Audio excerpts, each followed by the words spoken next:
Supreme court के लिए परीक्षा की घड़ी है। परीक्षा की घड़ी इसलिए है कि जो अभी सरकार ने वक्फ कानून में संशोधन किया है उसके खिलाफ 1 दर्जन से ज्यादा याचिकाएं फाइल हो गई हैं, 1 दर्जन से ज्यादा पीआईएल फाइल हो गई है।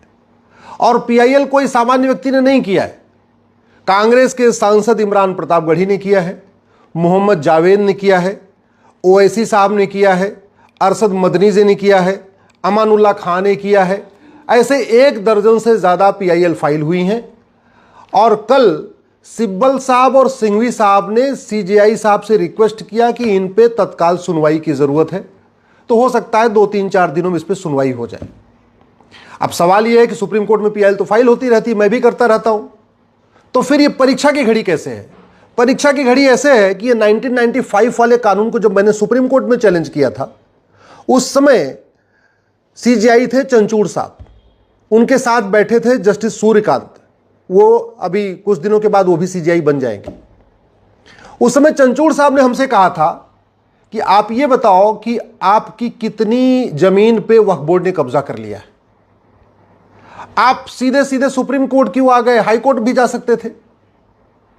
उन्होंने कहा कि पहले ये एस्टेब्लिश करिए कि इस कानून के कारण आपको क्या नुकसान हो रहा है, आपका कौन सा फंडामेंटल राइट वायलेट कर रहा है।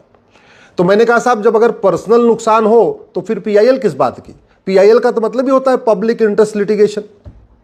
हमारा कोई पर्सनल इंटरेस्ट लिटिगेशन थोड़ी है, कोई हमारी खुद की जमीन थोड़ी गई। हमारी जमीन अगर कब्जा होती तो मैं हाई कोर्ट जाता, कहीं और जाता। चूंकि ये कानून पूरे देश का है, संसद का बनाया हुआ है और पूरे देश में जमीनों पे कब्जा हो रहा है, इसलिए मैं सुप्रीम कोर्ट आया हूं। मैंने एक लिस्ट बनाई थी कि देश भर में वक्फ बोर्ड ने कितनी जमीनें कब्जा किया है। हालांकि उस समय मेरे पास जो लिस्ट थी वो 10 लाख एकड़ की थी। हमें यही पता था कि भारत में 10 लाख एकड़ जमीन पे वक्फ बोर्ड ने कब्जा किया हुआ है। और अभी जब ये कानून बदल रहा था तब पता चला कि नहीं, ये तो 40 लाख एकड़ हो चुका है। तो हमारे पास जितनी जानकारी थी उस समय, वो जानकारी मैंने एक नोट्स बना के कोर्ट के सामने रखना चाहा। तो चंचूड़ साहब ने मुझे वो नोट्स भी नहीं पढ़ने दिया। उन्होंने कहा, not a single word mister Upadhyay, एक शब्द आप नहीं बोल सकते, हम नहीं सुनेंगे आपको। अंत में मैंने मजबूर होकर अपनी पीआईएल वापस लिया और मैं फिर दिल्ली हाई कोर्ट गया। अगले ही सप्ताह दिल्ली हाई कोर्ट ने नोटिस जारी किया, सरकार को नोटिस जारी हुआ। उसके बाद देश के अलग अलग हाई कोर्ट में पीआईएल फाइल होना शुरू हुई। कुल मिला के 120 पीआईएल इस समय पूरे देश में अलग अलग हाई कोर्ट में चल रही है। और उसके बाद फिर सरकार संशोधन लाई, जेपीसी बना, आगे क्या क्या हुआ आपको पता है, उसको बताने की जरूरत नहीं है।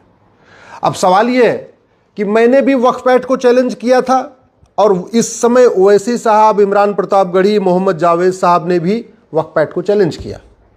मैंने 1995 वाले को चैलेंज किया था। इस समय इन लोगों ने जो 1995 वाले में संशोधन हुआ है उसको चैलेंज किया है। लेकिन बात वही है। तो क्या अब सुप्रीम कोर्ट जो सवाल हमसे पूछा था वही सवाल मोहम्मद जावेद, असउद्दीन ओवैसी, अमानुल्लाह खान, मौलाना अरशद मदनी, इमरान प्रतापगढ़ी के वकीलों से पूछेगी क्या? क्योंकि सवाल हमसे पूछा था कि आपकी कितनी जमीन पे वक्फ बोर्ड ने कब्जा किया, तो यह सवाल तो पूछना चाहिए जावेद साहब से, ओवैसी साहब से, अमानुल्लाह खान, अरशद मदनी से कि आप ये बताओ कि आपकी कितनी जमीन को सरकार ने अब तक ले लिया। पहले तो यह पूछना चाहिए ओवैसी जी से, मदनी जी से, इमरान प्रतापगढ़ी से कि आपके पूर्वजों ने कितनी जमीन वक्फ किया है, पहले तो यह बता दो। और जो आपके पूर्वजों ने जमीन वक्फ किया है उसमें से कितनी जमीन नए कानून के बाद सरकार ने कब्जा कर लिया। सवाल यह भी होना चाहिए कि क्या संसद के द्वारा बनाए गए कानून को सुप्रीम कोर्ट में चैलेंज कर सकता है क्या? क्योंकि सांसद संविधान की शपथ लेता है और वो कहता है मैं संविधान के अनुसार कार्य करूंगा, और संविधान के अनुसार पार्लियामेंट में कानून बना। तो क्या सांसद को पीआईएल फाइल करने का अधिकार है क्या सुप्रीम कोर्ट में? और दूसरा, क्या सांसद को वकालत करने का अधिकार है क्या? क्योंकि सिब्बल साहब भी वकील हैं और सिंघवी साहब भी वकील हैं। मैं इसलिए पूछ रहा हूं कि एक कांस्टेबल भी अपनी नौकरी के दौरान दूसरा काम नहीं कर सकता, चाहे वो थानेदार हो, चाहे हवलदार हो, चाहे वो पेशकार हो, चाहे तहसीलदार हो, चाहे कलेक्टर हो या कप्तान हो। अरे बाकी तो छोड़ो, लॉ कॉलेज का प्रोफेसर भी जब तक नौकरी में है दूसरा काम नहीं कर सकता। जब तक उसको वेतन सरकार से मिल रहा दूसरा काम नहीं कर सकता। इवन टीचर को भी प्राइवेट कोचिंग खोलने का अधिकार नहीं, जबकि जो स्कूल है वो तो 5-6 घंटे ही चलता है। फिर भी सरकार ने नियम बना रखा है कि नहीं, जो सरकारी स्कूल का टीचर है वो कोचिंग नहीं चला सकता, सरकारी डॉक्टर अपनी क्लिनिक नहीं चला सकता, हॉस्पिटल नहीं खोल सकता, ये नियम है। तो फिर सांसद और विधायक जिनको वेतन भत्ता गाड़ी बंगला सब कुछ मिलता है अच्छा कानून बनाने के लिए, जब तक वो सांसद हैं, जब तक वो विधायक हैं, जब तक वो वेतन ले रहे हैं, जब तक वो भत्ता ले रहे हैं, जब तक सरकारी गाड़ी का यूज कर रहे हैं, क्या उनको कोई भी दूसरा काम करने की छूट मिलनी चाहिए? क्या उनको वकालत करने की छूट मिलनी चाहिए? मुझे लगता है सुप्रीम कोर्ट को एक बार इस पे भी ध्यान देना चाहिए। सवाल एक बात यह भी है कि क्या जैसे हमसे सुप्रीम कोर्ट ने कहा था कि आप हाई कोर्ट क्यों नहीं गए, सीधे सुप्रीम कोर्ट के क्यों आए, क्या यही सवाल अब सिब्बल साहब से, सिंघवी साहब से पूछा जाएगा? तो क्या यही सवाल इमरान प्रतापगढ़ी, मोहम्मद जावेद, अरशद मदनी, ओवैसी साहब से पूछा जाएगा? और अब तो ज्यादा पूछना बनता है, इसलिए पूछना बनता है कि सुप्रीम कोर्ट कई बार कह चुका है कि अगर किसी मामले पे देश की अलग अलग हाई कोर्ट में मैटर पेंडिंग है तो कायदे से वो मैटर पहले हाई कोर्ट चलना चाहिए और फिर सुप्रीम कोर्ट आना चाहिए। जब 120 PIL फाइल हो गई सुप्रीम कोर्ट में, अलग अलग देश के हाई कोर्ट में, तो मैंने एक ट्रांसफर पिटीशन फाइल किया था और वो ट्रांसफर पिटीशन भी जस्टिस सूर्यकांत साहब की बेंच में लगी थी। तब उस समय जस्टिस सूर्यकांत साहब ने कहा था कि काम करिए, पहले किसी एक हाई कोर्ट का फैसला आने दीजिए, फिर देखेंगे क्या करना है। अभी ट्रांसफर पिटीशन भी एक्सेप्ट नहीं किए। तो अब तो देश भर में 120 PIL फाइल पेंडिंग पड़ी हुई है, हैदराबाद में भी पेंडिंग है, मुंबई में भी पेंडिंग है।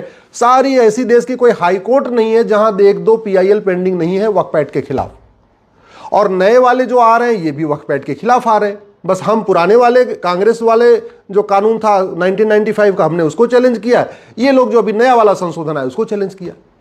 तो अब ये देखना है कि क्या सुप्रीम कोर्ट इन लोगों को, ओवैसी साहब को, इमरान प्रतापगढ़ी को, मोहम्मद जावेद को, मदनी साहब को, ये कहती है कि काम करो, अपने हाई कोर्ट जाओ, वहां पहले से ही मामला पेंडिंग है, वहीं जाके पहले अपनी बहस करो, और जब किसी हाई कोर्ट का फैसला आ जाएगा तब सुप्रीम कोर्ट हम देखेंगे। सुप्रीम कोर्ट क्या करता है बहुत जल्दी क्लियर हो जाएगा। क्या सुप्रीम कोर्ट का जो स्टैंड मेरे लिए था वही स्टैंड ओवैसी, मदनी, इमरान प्रतापगढ़ी के लिए रहेगा? क्या जब मेरे जैसा एक छोटा सा वकील बहस कर रहा था, सुप्रीम कोर्ट का वही स्टैंड जब सिब्बल साहब बहस करेंगे, सिंघवी साहब बहस करेंगे, तब भी वही रहेगा? देखना है, 2-3 दिन में क्लियर हो जाएगा। अब बात आती है कि ये वक्फ जो है प्रॉपर्टी, ये हो क्या रहा है? लॉजिक क्या दी जा रही है कि जो मुगलों की प्रॉपर्टी थी वक्फ प्रॉपर्टी हो गई। तो मैं ये पूछना चाहता हूं, क्या जहां तक भगवान श्री राम ने राज किया था वो सारी प्रॉपर्टी हिंदुओं की है क्या? क्योंकि जहां तक भगवान श्री राम ने राज किया था उस पे अब तक 25 देश बन चुके हैं, तो उन फिर 25 देशों की पूरी प्रॉपर्टी हिंदुओं की होनी चाहिए। क्या जहां तक भगवान भरत ने राज किया था वो सारी प्रॉपर्टी हिंदुओं की है क्या? क्या जहां तक राजा युधिष्ठिर ने राज किया वो सारी प्रॉपर्टी हिंदुओं की है क्या?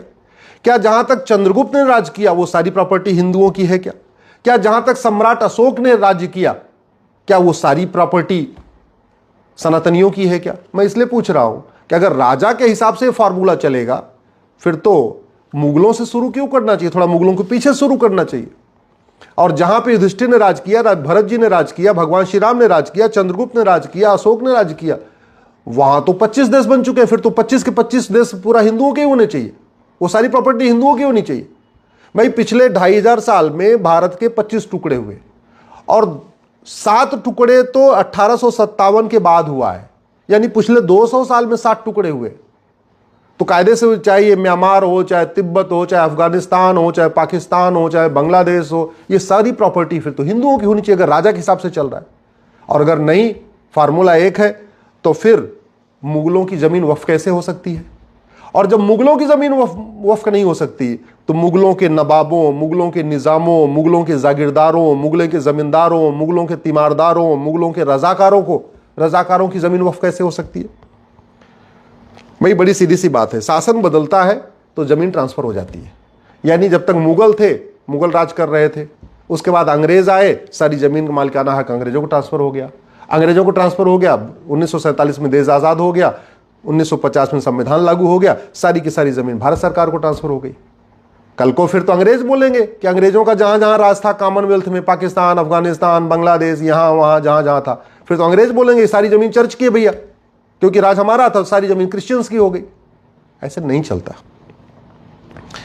एक बात और, जो हिंदू पाकिस्तान बांग्लादेश से छोड़ के भारत आए, उनकी जमीन तो वहां की सरकार की हो गई, वहां के बासिंदों की हो गई, वहां के लोगों ने ले लिया। तो फिर जो जमीन भारत के मुस्लिम छोड़ के गए, भाई जब बंटवारा हुआ 47 में, तो पाकिस्तान से हिंदू भारत आए और भारत से बहुत सारे मुस्लिम पाकिस्तान गए, बांग्लादेश गए। तो जब वहां से जो लोग छोड़ के आए, सिंध से, लाहौर से, ननकाना साहब से, बाकी जगहों से, वो जमीन हिंदुओं की नहीं है, वो जमीन मंदिरों की नहीं है, तो यहां जो लोग छोड़ के गए थे, चाहे परवेज मुशर्रफ गए या जो भी गए, उनकी जमीन वक्फ की कैसे हो सकती है? फिर तो वो जमीन या तो मंदिरों की होनी चाहिए, या तो उनके पड़ोसियों की होनी चाहिए, या तो सरकार की होनी चाहिए।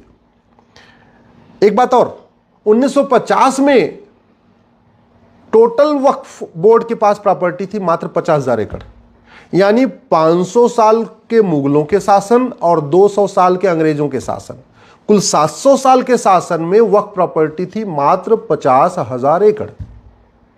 अब आज के समय में वक्फ प्रॉपर्टी है लगभग 40 लाख एकड़। इसके पहले के वीडियोज मैंने 10 लाख एकड़ बोला है, लेकिन वो मेरी भूल थी, क्योंकि हमें 10 लाख एकड़ की ही जानकारी थी। ये 40 लाख एकड़ की जानकारी अभी मुझे हुई है, जब ये वक्फ कानून बदला जा रहा था, तब गृह मंत्री जी ने बताया कि 39 लाख एकड़, और जो उन्होंने 39 लाख एकड़ बताया है, उसमें केरल और बंगाल का डाटा नहीं है। तो अगर केरल और बंगाल का डाटा आ जाएगा तो मैं मान के चल रहा हूं 1 लाख एकड़ और बढ़ जाएगा, यानी 40 लाख एकड़। और वैसे भी जब 1950 के पहले तक की जमीन थी, उसके पहले भी कानून चल रहे थे। ये सिविल प्रोसीजर कोड तो 1858 में बन गया था, तो अगर जिन लोगों को वक्फ करना था, जमीन दान करना था, वो सिविल प्रोसीजर कोड का पालन करते। ये सोसाइटी रजिस्ट्रेशन एक्ट 1860 में बन गया था, तो जिन लोगों को अगर वास्तव में दान करना था, हिंदू दान करते थे, तो अपनी जमीन 1860 वाले सोसाइटी रजिस्ट्रेशन एक्ट में रजिस्टर कराते थे। उसके बाद चैरिटेबल ट्रस्ट एक्ट 1920 में बन गया, तो जिन हिंदू, जैन, बौद्ध, सिख ने कुछ दान करना था, तो उन्होंने यहां रजिस्टर कराया। मुझे समझ में नहीं आ रहा है, हिंदू, जैन, बौद्ध, सिख सब लोगों ने अपनी जमीन को ट्रस्ट एक्ट में रजिस्ट्रेशन कराया, ये 1920 वाले में, सोसाइटी रजिस्ट्रेशन एक्ट में 1860 वाले में रजिस्ट्रेशन कराया, सिविल प्रोसीजर कोड 1858 का था, इसको फॉलो किया। तो मुस्लिम्स ने क्यों नहीं किया? सब अंग्रेजों का कानून फॉलो कर रहे थे, मुस्लिम्स क्यों नहीं कर रहे थे? चलो मान लेते हैं भाई, ठीक है, पढ़े लिखे नहीं थे, उनको नहीं थे। लेकिन 1950 के बाद तो संविधान लागू हो गया, और संविधान लागू हो गया उसके बाद तो मुंह जबानी कोई भी चीज होती नहीं थी, कोई भी चीज मौखिक नहीं होती थी, हर चीज लिखित में होती थी। तो जब 1950 के पहले की 50,000 एकड़ जमीन बाहर निकाल भी दे, चलो मान लेते हैं भैया ठीक है, तो जो बाद में 39.5 लाख एकड़ जमीन बढ़ गई, वो तो बाकायदा कागज दिखा के हुई होगी, बाकायदा रजिस्टर करा के हुई होगी, क्योंकि भारत स्वतंत्र हो चुका था, नियम कानून बन चुका था, सबको जो कुछ भी दान करना था बाकायदा रजिस्टर में करना था, लिखित में करना था, गवाहों के साथ करना था। फिर मौखिक में क्या हो गया? इसलिए मेरा मानना है अब समय आ चुका है, इन विषयों पे चर्चा हो, गंभीरता के साथ चर्चा हो। और इसलिए मैं कहता हूं वक्फ एक्ट में संशोधन नहीं होना चाहिए, वक्फ एक्ट पूरा का पूरा खत्म होना चाहिए। 1 नेशन 1 चैरिटी कोड होना चाहिए, 1 नेशन 1 प्रॉपर्टी कोड होना चाहिए, 1 नेशन 1 एंडाउमेंट कोड होना चाहिए। हिंदी में कहेंगे समान दान संहिता, समान धर्मस्थल संहिता, समान संपत्ति संहिता होनी चाहिए, क्योंकि भारत का संविधान मजहब के आधार पर कोई नियम कानून बनाने की इजाजत नहीं देता। एक बार वक्फ बोर्ड तो फिर भी बन सकता है, वक्फ ट्रिब्यूनल तो मजहब के आधार पर हो ही नहीं सकता, बिल्कुल नहीं हो सकता, क्योंकि ट्रिब्यूनल कोर्ट का काम करता है और कोर्ट मजहब के आधार पर नहीं होती है। भारत में 20 ट्रिब्यूनल है, इनकम टैक्स ट्रिब्यूनल है, नेशनल ग्रीन ट्रिब्यूनल है, एनजीटी है, सेल टैक्स ट्रिब्यूनल है, जीएसटी ट्रिब्यूनल है, बहुत ट्रिब्यूनल है, एक भी ट्रिब्यूनल मजहब के आधार पर नहीं है। फिर वक्फ ट्रिब्यूनल क्यों? खत्म होना चाहिए। संविधान मजहब के आधार, और जमीन का फैसला हमेशा रेवेन्यू कोर्ट करती है, सबके जमीन का फैसला रेवेन्यू कोर्ट में हो रहा है, तो फिर मुगलों के जमीन का फैसला वक्फ ट्रिब्यूनल में क्यों होगा? मेरा मानना है इस पे गंभीरता के साथ जांच होनी चाहिए। और वैसे भी एक तरफ तो कहते हैं मुस्लिम गरीब है, मुस्लिम गरीब है तो फिर दान कर किसने दिया? ओवैसी साहब बता नहीं रहे कि उनके पूर्वजों ने कितना वक्फ किया, मदनी साहब बता नहीं रहे कि उनके पूर्वजों ने कितना वक्फ किया, इमरान प्रतापगढ़ी बता नहीं रहे कि उनके पूर्वजों ने कितना वक्फ किया, मोहम्मद जावेद बता नहीं रहे उनके पूर्वजों ने कितना वक्फ किया, बुखारी बता नहीं रहे उनके पूर्वजों ने कितना वक्फ किया। वैसे बुखारी साहब बुखारा से आए थे तो उनको तो वक्फ का अधिकार ही नहीं, यहाँ की 1 इंच जमीन पर उनका मालिकाना हक नहीं। मदनी साहब मदीना से आए थे, इसलिए भारत की 1 इंच जमीन पर उनका अधिकार नहीं बनता। ओवैसी साहब वगैरह सब विदेश से आए, इसलिए यहाँ की एक इंच जमीन पर उनका हक बनता ही नहीं है। और जिनका बनता भी है तो उनको कागज तो दिखाना चाहिए। अगर मेरी बात ठीक लग रही हो तो इस वीडियो को अधिक से अधिक शेयर करिए अपने सांसदों को भेजिए, विधायकों को भेजिए। अगर आपके जान पहचान में कोई नेता है, अभिनेता है, लेखक है, बुद्धिजीवी है, पत्रकार है, कलमकार है, उसको ये वीडियो भेजिए। अगर आप किसी जज साहब को जानते हैं, ये वीडियो उन तक भी भेजिए, क्योंकि मामला अब परीक्षा की घड़ी की है। देखना यह है कि सुप्रीम कोर्ट ने जो स्टैंड हमारे जैसे एक छोटे से वकील के लिया, क्या वही स्टैंड सिब्बल और सिंघवी साहब जैसे बड़े वकीलों के लिए भी होता है? सुप्रीम कोर्ट ने जो स्टैंड हमारे लिए लिया, क्या वही स्टैंड ओवैसी के लिए, मोहम्मद जावेद के लिए, इमरान प्रतापगढ़ी के लिए भी लेती है? अब ये देखना है। बहुत जल्दी सुनवाई होगी, दूध का दूध पानी का पानी हो जाएगा।